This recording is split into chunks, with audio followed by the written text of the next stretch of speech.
Is M Night Shyamalan the worst director working in Hollywood today? That is the question I want to talk about today, because this week we have a brand new film coming out from M Night Shyamalan called Trap, a movie that it doesn't look great, but I am seeing it tomorrow. I will have my review out for it tomorrow, and we could discuss whether it is good or bad or horrible, you know? And then a couple days after that, I will also be doing a ranking video on M Night Shyamalan. We can talk about all of his movies from best to worst. But before I do those two videos, I really wanted to get into this idea of what M. Night Shyamalan actually is to Hollywood, because I think he is one of the most unique cases in the world of films when it comes to the perception of how he is as a movie maker. Of course, M. Night Shyamalan has been making movies for the better part of 30 years, and over the course of that time period, he has had great successes, movies that have done extremely well at the box office. He has been able to work at a pace that is really commendable, releasing a movie almost every year to every other year. He writes and directs his movies, he owns his own film production company. He is really a massive success story in Hollywood. He also has a daughter who has directed movies and TV shows, and she is also on a great career path. When M. Night Shyamalan debuted in the late 90s, specifically with a film called The Sixth Sense, he immediately became one of the biggest breakout stars in Hollywood. There were people debating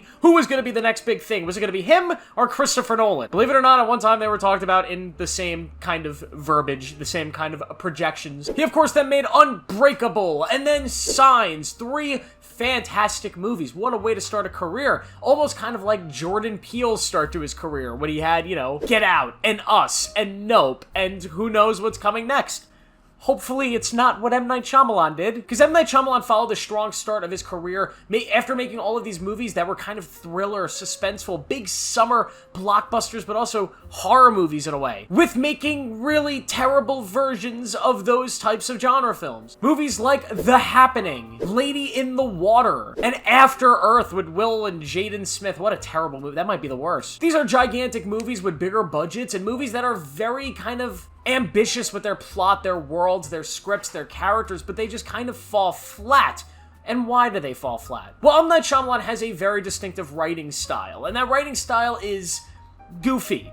I guess that's the best way to put it. Now, this writing style really comes to terms with its dialogue. He writes these extremely interesting concepts and worlds that drag you into the picture and get you interested. For example, his brand new film, Trap, is about a serial killer who goes to a concert with his daughter, and the concert is a trap to try to trap him there so the cops can capture him. That is a very cool concept, but where could it possibly go wrong? I will tell you. It can go wrong in the writing, it can go bad in the dialogue, really goofy moments, terribly written interactions between characters, and it's so bizarre with M. Night Shyamalan, because some of his writing in some of the movies he's made, like Old, is so bad that it's almost entertaining, and making it so that M. Night Shyamalan really doesn't have an unwatchable film in his filmography, because even these terrible, terrible movies still have some comic relief in them. They're still entertaining to watch. Old is one of the most fun movies to watch. How can you not watch The Last Airbender and laugh at this? So because of that, do I think he's the worst director in Hollywood? No, not really. He's definitely a weird one. He's definitely the most talked about director when it comes to bad movies,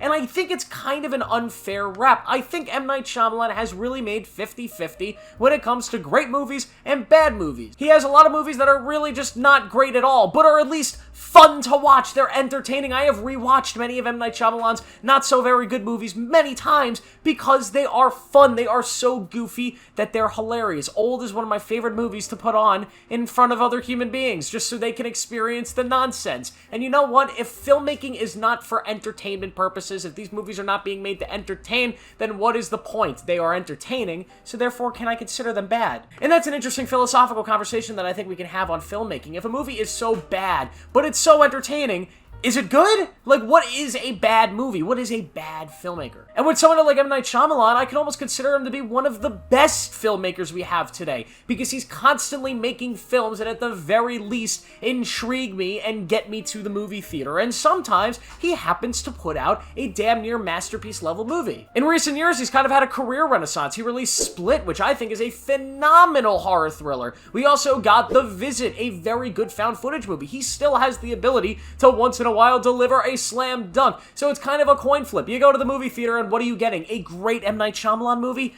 Or a really goofy one that's kind of bad but hilarious and good because of that? It's very rare for him to make kind of a middle-of-the-pack, just okay movie. I think last year he did. Knock at the Cabin is very much a middle-of-the-pack movie. I don't have a lot of issues with that film. I also just don't remember much from it. It's just kind of middle-of-the-pack. And, you know, the one thing I could say about M. Night is he has not made many movies like that. They always fall on one far side of the spectrum. They're never in that middle kind of boring territory.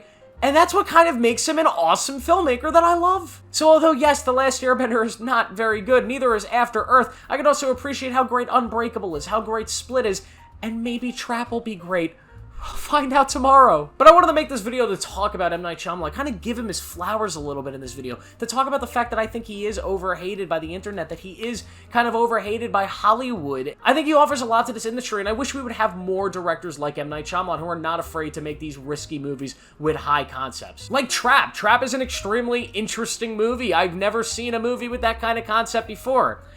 Is it gonna work? I don't know. But we'll see. Make sure to like this video, subscribe for more, turn on notifications because I will be reviewing Trap in the next couple days and doing a big M. Night Shyamalan ranking video where I'll talk about every one of these movies. Thank you for watching. Let me know what you think of M. Night Shyamalan down below, and I will see you guys in the next video.